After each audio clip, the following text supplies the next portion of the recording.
เคยสงสัยไหมครับว่าเวลาเราเดินไปที่โซนตู้แช่ในซูเปอร์มาร์เก็ตทำไมถ้วยโยเกิร์ตที่วางเรียงรายอยู่ถึงมีราคาต่างกันลิบลับทั้งที่ดูภายนอกมันก็คือผลิตภัณฑ์จากนมเหมือนกันแท้ๆโดยเฉพาะเจ้ากรีกโยเกิร์ตที่มักจะถูกวางไว้ในตำแหน่งพรีเมียมพร้อมป้ายราคาที่สูงกว่าโยเกิร์ตถ้วยปกติเกือบ2 เท่าอะไรคือความลับที่ซ่อนอยู่ในเนื้อครีมข้นๆนั้นวันนี้เราจะลองสวมชุดกาวแล้วเข้าไปสำรวจห้องทดลองขนาดจิ๋วที่ชื่อว่าถ้วยโยเกิร์ตกันครับจุดเริ่มต้นของโยเกิร์ตทุกประเภทบนโลกนี้เหมือนกันอย่างเรียบง่ายครับนั่นคือการนำนมมาต้มเพื่อกำจัดจุลินทรีย์ที่ไม่เป็นมิตรออกไปก่อนจากนั้นก็นำมาทำให้เย็นลงจนถึงอุณหภูมิที่พอเหมาะแล้วจึงใส่พระเอกของเรื่องลงไปนั่นคือจุลินทรีย์ตัวดีหรือที่เราเรียกกันติดปากว่าโปรไบโอติกส์เจ้าพวกนี้เปรียบเสมือนช่างก่อสร้างตัวจิ๋วที่ได้รับมอบหมายให้เข้าไปเปลี่ยนโครงสร้างของน้ำนมครับเมื่อพวกมันได้รับน้ำตาลแลคโตสจากนมเป็นพลังงานพวกมันจะผลิตกรดแลคติกออกมาซึ่งกรดตัวนี้แหละครับที่เป็นตัวการทำให้โปรตีนในนมที่เคยลอยตัวอยู่อย่างอิสระเริ่มจับตัวกันเป็นก้อนนุ่มๆจนกลายเป็นโยเกิร์ตธรรมดาที่เราคุ้นเคยแต่จุดเปลี่ยนที่แท้จริงระหว่างโยเกิร์ต2 สายพันธุ์นี้เกิดขึ้นหลังจากที่มันกลายเป็นโยเกิร์ตแล้วครับถ้าเป็นโยเกิร์ตธรรมดาเมื่อหมักได้ที่แล้วเขาก็จะบรรจุลงถ้วยเลยเนื้อสัมผัสจึงมีความเหลวนุ่มลื่นและมีน้ำลอยอยู่บนผิวหน้าบ้างแต่สำหรับกรีกโยเกิร์ตมันต้องผ่านบททดสอบที่เข้มข้นกว่านั้นครับนั่นคือกระบวนการที่เรียกว่าการกรองหรือ straining ซึ่งเป็นการนำโยเกิร์ตธรรมดาไปวางบนผ้ากรองหรือเครื่องกรองที่มีรูพรุนละเอียดมากเพื่อขันเอาของเหลวที่เป็นสีเหลืองใสๆออกไปของเหลวตัวนี้มีชื่อทางวิทยาศาสตร์ว่าเวหรือเวนั่นเองครับลองจินตนาการภาพตามนะครับเหมือนเรากำลังบีบฟองน้ำที่มีน้ำขังอยู่เต็มเปี่ยมเมื่อเราบีบน้ำออกไปจนหมดสิ่งที่เหลืออยู่ในฟองน้ำก็คือเนื้อฟองน้ำที่แน่นและเข้มข้นขึ้นกรีกโยเกิร์ตก็ใช้หลักการเดียวกันครับเมื่อน้ำเวย์ถูกแยกออกไปเนื้อโยเกิร์ตที่เหลืออยู่จึงมีความเข้มข้นสูงมากมีความแน่นจนเกือบจะเป็นครีมชีสและนั่นคือสาเหตุว่าทำไมกรีกโยเกิร์ตถึงมีราคาสูงกว่าเพราะในกระบวนการผลิตนั้นเราต้องใช้นมในปริมาณที่มากกว่าโยเกิร์ตธรรมดาถึง 3-4 เท่าเพื่อให้ได้กรีกโยเกิร์ตเพียงถ้วยเท่ากันการดึงน้ำเวย์ออกไปไม่ใช่แค่การเปลี่ยนเนื้อสัมผัสให้ฟินขึ้นเวลาตักเข้าปากนะครับแต่มันคือการเปลี่ยนโครงสร้างทางเคมีและโภชนาการข้างในอย่างมหาศาลครับเพราะน้ำเวย์ที่ถูกทิ้งไปนั้นไม่ได้มีแค่น้ำเปล่าครับแต่มันพาสารบางอย่างออกไปและกักเก็บสารบางอย่างไว้ในเนื้อที่เข้มข้นขึ้นด้วยสิ่งนี้เองที่เป็นกุญแจสำคัญที่ทำให้ร่างกายของเราตอบสนองต่อโยเกิร์ต2 ชนิดนี้ต่างกันอย่างสิ้นเชิงทั้งในเรื่องของพลังงานการสร้างกล้ามเนื้อและที่สำคัญที่สุดคือระบบการย่อยอาหารที่หลายคนมักจะเจอปัญหาเวลาทานผลิตภัณฑ์จากนมสิ่งที่น่าสนใจคือกำแพงกั้นระหว่างคำว่าโยเกิร์ตที่ดีกับโยเกิร์ตที่ใช่สำหรับร่างกายแต่ละคนนั้นบางเฉียบมากครับเพราะในความเข้มข้นของกรีกโยเกิร์ตที่หลายคนหลงไหลมันอาจจะมีบางอย่างที่ขาดหายไปเมื่อเทียบกับโยเกิร์ตถ้วยปกติหรือในความเหลวของโยเกิร์ตธรรมดามันอาจจะซ่อนความลับบางอย่างที่ระบบลำไส้ของคุณโหยหาก็ได้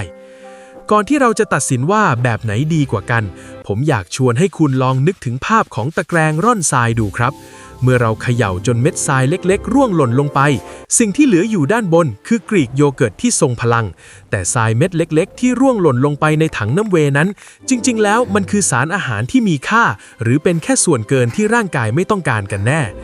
คุณเคยรู้สึกไหมครับว่าบางครั้งการทานของที่เข้มข้นกว่าก็ไม่ได้แปลว่าร่างกายจะได้รับประโยชน์มากกว่าเสมอไปเมื่อเราตักกรีกโยเกิร์ตเข้าปากความรู้สึกแรกที่หลายคนสัมผัสได้คือความแน่นและความหนืดที่ต่างจากโยเกิร์ตทั่วไปอย่างเห็นได้ชัดครับแต่สิ่งที่เกิดขึ้นลึกลงไปในระดับเซลล์หลังจากที่คุณกลืนมันลงไปนั้นน่าสนใจยิ่งกว่าเนื้อสัมผัสภายนอกหลายเท่าเพราะนี่คือการเดินทางของโปรตีนเข้มข้นที่กำลังจะเข้าไปเปลี่ยนระบบเผาผลาญและฮอร์โมนความหิวในร่างกายของคุณครับในพาร์ทที่แล้วเราคุยกันถึงการกรองเอาน้ำเวย์ออกไปใช่ไหมครับผลลัพธ์ที่ตามมาคือการบีบอัดสารอาหารที่เหลืออยู่ให้หนาแน่นขึ้นโดยเฉพาะโปรตีนครับถ้าเราลองหยิบถ้วยโยเกิร์ตธรรมดามาดูเราอาจจะพบโปรตีนประมาณ 5-6 กรัมต่อถ้วยแต่พอเป็นกรีกโยเกิร์ตตัวเลขนี้จะกระโดดขึ้นไปเป็น 15-20 กรัมทันทีหรือพูดง่ายๆคือ คุณกำลังได้รับโปรตีนเพิ่มขึ้นถึง 3 เท่าในปริมาณการกินที่เท่าเดิมครับทำไมโปรตีนที่เยอะขึ้นถึงสำคัญนักในเชิงชีววิทยา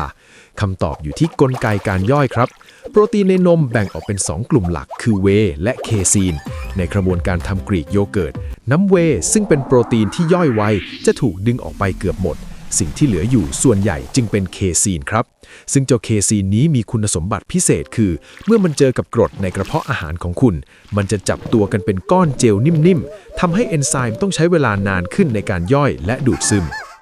กระบวนการย่อยที่ช้าลงนี่แหละครับที่เป็นกุญแจสำคัญของความอิ่มนานเมื่ออาหารค้างอยู่ในกระเพาะนานขึ้นร่างกายจะส่งสัญญาณไปยังสมองผ่านฮอร์โมนที่ชื่อว่าเปปไทด์ YY และ GLP-1 เพื่อบอกว่าตอนนี้พลังงานเต็มแล้วนะหยุดกินได้แล้วในขณะเดียวกันมันยังไปกดฮอร์โมนเกรลินหรือฮอร์โมนหิวให้ลดระดับลงด้วยนี่คือเหตุผลทางวิทยาศาสตร์ว่าทำไมการกินกรีกโยเกิร์ตในตอนเช้าถึงช่วยให้คุณไม่รู้สึกอยากกินขนมจุกจิกไปจนถึงมื้อเที่ยงครับสำหรับสายสร้างกล้ามเนื้อกรีกโยเกิร์ตเปรียบเสมือนแหล่งพลังงานที่ค่อยๆปล่อยออกมาอย่างค่อยเป็นค่อยไปครับ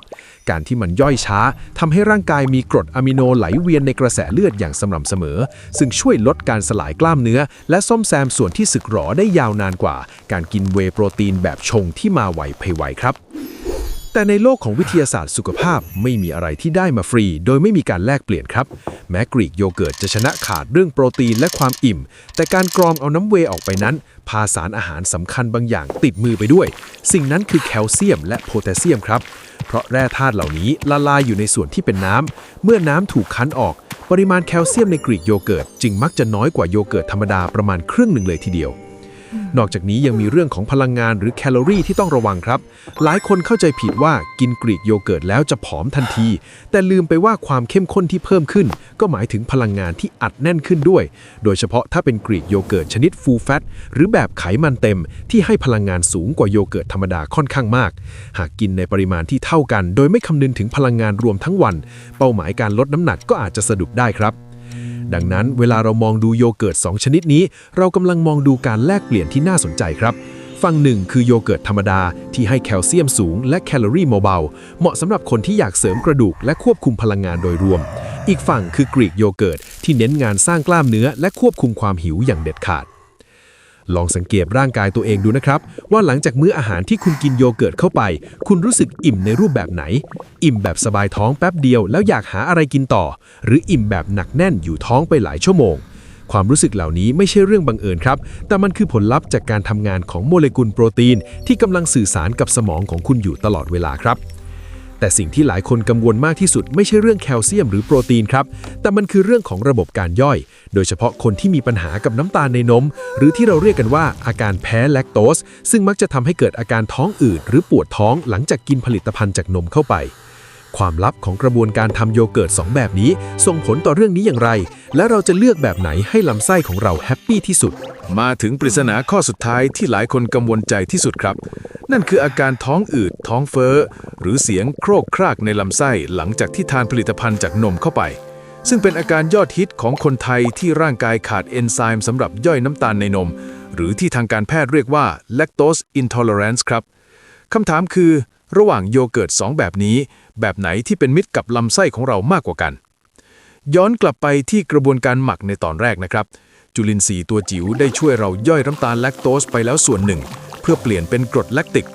นี่คือสาเหตุว่าทำไมหลายคนที่ดื่มนมไม่ได้เลยกลับสามารถทานโยเกิร์ตได้โดยไม่มีอาการผิดปกติแต่จุดตัดสินที่ทำให้กรีกโยเกิร์ตกลายเป็นผู้ชนะในใจของคนแพ้นมคือกระบวนการกรองเอาน้ำเวย์ออกไปนั่นเองครับน้ำตาลแลคโตสเป็นสารที่ละลายได้ดีในน้ำดังนั้นเมื่อเราคั้นเอาน้ำเวย์ออกไปจนเกือบหมดเพื่อทำกรีกโยเกิร์ตปริมาณแลคโตสที่หลงเหลืออยู่ในเนื้อโยเกิร์ตข้นๆจึงลดลงอย่างมหาศาลครับมีงานวิจัยหลายชิ้นชี้ให้เห็นว่ากรีกโยเกิร์ตสูตรดั้งเดิมอาจมีน้ำตาลแลคโตสน้อยกว่าโยเกิร์ตทั่วไปถึง 50% หรือมากกว่านั้นทำให้มันกลายเป็นทางเลือกที่ปลอดภัยและสบายท้องกว่ามากสำหรับคนที่มีระบบย่อยอาหารเซนซิทีฟครับแต่นี่คือจุดที่ผมอยากให้ทุกคนระวังให้ดีครับเพราะไม่ใช่ทุกถ้วยที่เขียนว่ากรีกจะเป็นกรีกของจริงครับในท้องตลาดปัจจุบันมีสิ่งที่เรียกว่ากรีกสไตล์โยเกิร์ตวางขายอยู่ปนกับกรีกโยเกิร์ตแท้ๆครับ ความต่างคือกรีกสไตล์ไม่ได้ผ่านกระบวนการกรองเอาน้ำเวย์ออกจริงๆแต่ใช้วิธีทางลัดด้วยการเติมสารให้ความหนืดเช่นแป้งข้าวเจ้าเจลาตินหรือสารเพิ่มความหนืดอื่นๆเข้าไปเพื่อให้ได้เนื้อที่หนักเหมือนของจริงผลที่ตามมาคืออะไรทราบไหมครับเมื่อไม่มีการกรองเอาน้ำออกน้ำตาลแลคโตสก็ยังอยู่ครบแถมบางยี่ห้อยังเติมน้ำตาลหรือสารปรุงแต่งเข้าไปเพิ่มเพื่อให้รสชาติทานง่ายขึ้นผลลัพธ์คือแทนที่คุณจะได้โปรตีนสูงและแลคโตสต่ำคุณกลับได้คาร์โบไฮเดรตและน้ำตาลสวนเกินมาแทนซึ่งอาจจะไปกระตุ้นอาการท้องอืดให้หนักกว่าเดิมได้ครับดังนั้นเวลาเลือกซื้อกฎเหล็กข้อแรกคือการพลิกดูฉลากด้านหลังครับถ้าเห็นคำว่าสารทำให้คงตัวหรือแป้งให้รู้ไว้เลยว่านั่นอาจไม่ใช่กรีกโยเกิร์ตสายพันธุ์แท้ที่ร่างกายคุณต้องการแล้วเราควรเลือกแบบไหนดีครับคำตอบอยู่ที่เป้าหมายสุขภาพของคุณครับถ้าคุณเป็นคนที่ออกกำลังกายหนักอยากสร้างกล้ามเนื้อหรือกำลังคุมน้ำหนักและอยากอิ่มนานๆกรีกโยเกิร์ตแท้ๆคือคำตอบที่ตรงจุดที่สุดครับแม้ราคาจะสูงกว่าแต่ในแง่ของความคุ้มค่าด้านโปรตีนและความอิ่มมันทำหน้าที่ได้เยี่ยมจริงๆครับแต่ถ้าคุณเป็นคนที่อยากเน้นเรื่องการบำรุงกระดูกอยากได้แคลเซียมและโพแทสเซียมในปริมาณสูงเพื่อรักษาสมดุลความดันโลหิตและไม่มีปัญหากับการย่อยแลคโตสโยเกิร์ตธรรมดาสูตรธรรมชาติที่ไม่เติมน้ำตาลก็ยังคงเป็นอาหารเสริมชั้นดีที่ราคาสบายกระเป๋าและให้สารอาหารที่ครบถ้วนสำหรับคนทั่วไปครับสุดท้ายแล้วสิ่งสำคัญที่สุดคือการเลือกแบบที่ไม่มีน้ำตาลแฝงหรือเพลนโยเกิร์ตครับเพราะน้ำตาลขัดสีที่เติมเข้าไปเพื่อกลบรสเปรี้ยวคือศัตรูตัวฉกาจที่จะเข้าไปทำลายสมดุลจุลินทรีย์ในลำไส้ของเราและทำให้ประโยชน์ของโปรไบโอติกส์ลดน้อยลงไปอย่างน่าเสียดายครับร่างกายของแต่ละคนคือห้องแลบที่พิเศษที่สุดครับความรู้ทางวิทยาศาสตร์เป็นเพียงเข็มทิศนำทางแต่การสังเกตการตอบสนองของร่างกายตัวเองหลังจากทานเข้าไปคือคำตอบที่แม่นยำที่สุดว่าโยเกิร์ตแบบไหนคือจิ๊กซอว์ที่ใช่สำหรับคุณครับถ้าคุณชอบการค่อยๆไขรหัสสิ่งที่เกิดขึ้นในร่างกายแบบเข้าใจง่ายและอยากรู้ความลับของอาหารหรืออวัยวะส่วนอื่นๆในมุมที่วิทยาศาสตร์อธิบายได้แบบเห็นภาพฝากกดติดตามช่องไขรหัสร่างมนุษย์ไว้ด้วยนะครับหรือถ้าใครมีประสบการณ์ลองทานโยเกิร์ตแบบไหนแล้วรู้สึกว่าร่างกายเปลี่ยนไป